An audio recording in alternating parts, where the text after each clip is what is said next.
Hi everyone, it's Marianne. We're in unit module 4, levels of STEM integration.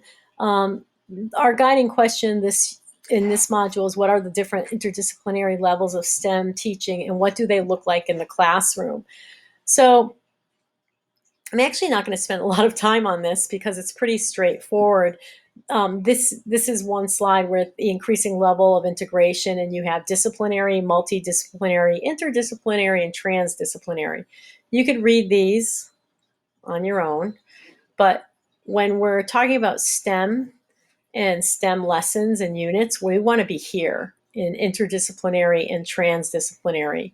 So we don't want kids learning the information separately and then like under an umbrella. We actually want kids to be like the disciplines are so tightly linked that and explicitly linked. So teachers explicitly say how science and math and technology are integrated to try to solve this problem. Notice I left out the engineering part of our acronym because I think that's the hardest one to get in.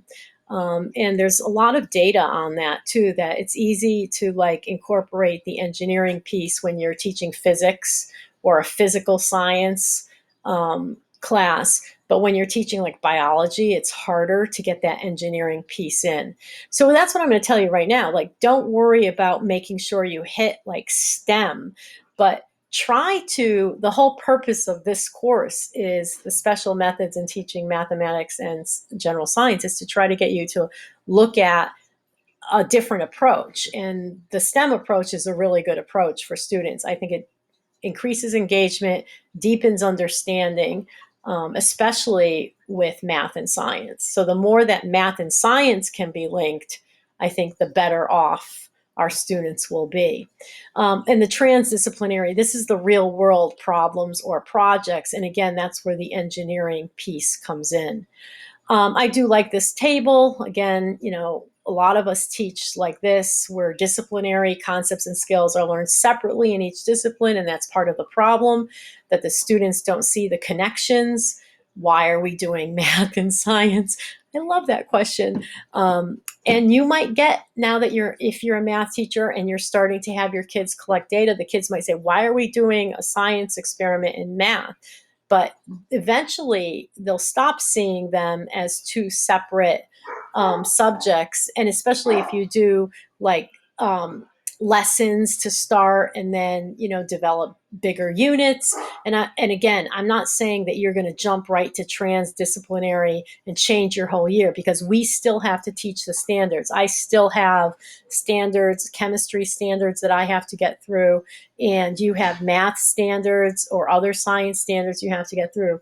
But I am saying that STEM is an approach that you can take that can help increase engagement in your classroom, and then also increase their understanding of the concepts and help them develop better skills, like the practices in both math and science. So that's just a little brief introduction to the levels of STEM integration, or the levels of integration in STEM education. And I want you to think about, like, what can you do, like, realistically in your classroom? If you're here, that's fine, because you can be, if you're a math teacher, you can bring science in. If you're a science teacher, obviously you can bring math in.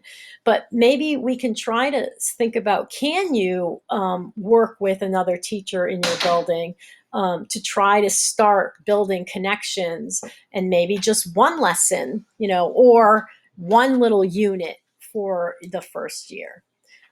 So this is where we are. But the other thing I wanted to say to you before I stop this video is, while this module is about like levels of integration, I kind of hijacked our module, because this is it. Like, it's just, thinking about what can you do, and to start thinking about like your STEM lesson that you're going to create for your classroom. But in this module too, I want you to explore other resources. So there's really cool simulations online that you can use that are free, where you can collect a lot of data and get numbers to use. It misses the, it's not really the engineering piece. So it's not purely STEM if you use these online simulations, but I love them. And they're another way to bring like math and science into your classroom. So good luck. And um, again, I'm making these videos ahead of time, so I haven't met you yet, but I'm looking forward to working with all of you, and I hope to see you soon.